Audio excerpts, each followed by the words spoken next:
Going down, people of YouTube? You've got your boy SingleTap here, and this is my first episode in my Beginner's Guide segment.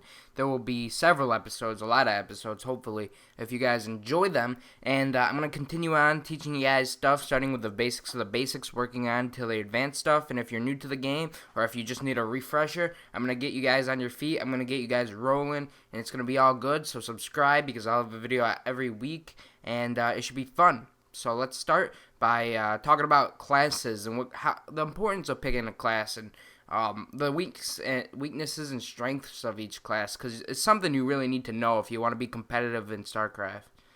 So yeah, let's begin. Alright, so right now we're playing on a map created by QXC, a very famous Terran player, plays in a lot of leagues, and he created this map to practice on build orders. I'll get to that in the future. And if you really want to get into it, there's an expansion zone down there, so you can definitely go for full-out builds. There's in the top right corner, you can see there's a timer, and you can switch between all three races. It's a very good map for all that fancy stuff. You can really practice your strategies on this map. And as I said, I'll go over build orders in the future. But today's lesson is, of course, what race you should use, and what the importance of picking a race is, and what are the strengths and weaknesses of the races. So as you see right here, we're using Zerg, and so that's going to be the race I'm going to go over first. Zerg is by far the fastest race. I have it in fast motion right now. They're not actually that fast, but they can get Zerglings out really fast. As you see, I'm 1 minute and 30 seconds in, and I already have a spawning pool in. They are very fast. They expand very well because they're very cheap. And that's what makes them powerful. They're weak because they're an ultimate army of Zerg is probably not going to beat an ultimate army of Protoss. You have to work very hard with Zerg late game, but early game and a tad before mid game, you're pretty good. You see how fast I got these Zerglings out, and I'm not even good with the Zerg.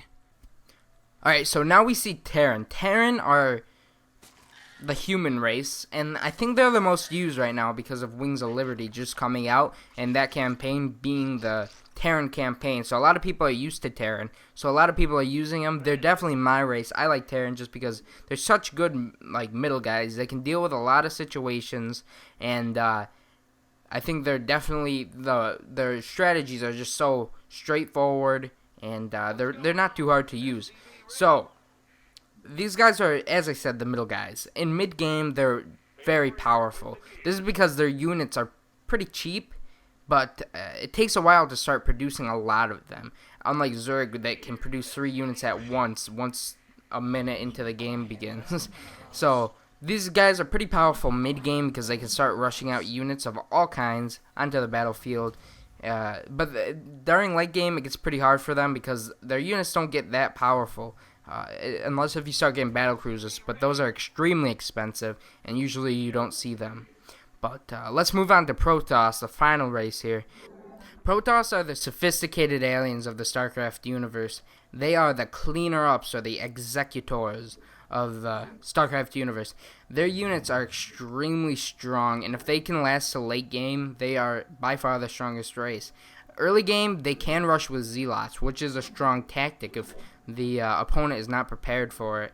But if the opponent does defend against this rush, the Protoss are going to have a really hard time recovering because of their biggest weakness. Their units are expensive. You have to pay some bucks to get Zealot. When one Marine is 50, one Zealot is 100, and they're slow. But they, as I said, they are powerful. They have a lot of HP, and if you can get to late game and you can get some Colossi and you can get some carriers, they become very hard to defend against, and it just becomes game over. The Protoss just take over late game. So the big reason you want to pick one of these races is because you'll start to learn how to play with the race very efficiently, and you'll learn how to adapt against certain things the enemy may be doing. You'll learn certain builds that you can memorize, and you won't get it mixed up with the other races. This is why you really want to pick one race, and if you have any questions, leave them in the comments. And besides that, I'm out. Thanks for watching. Stay tuned for the next episode by subscribing. Bye.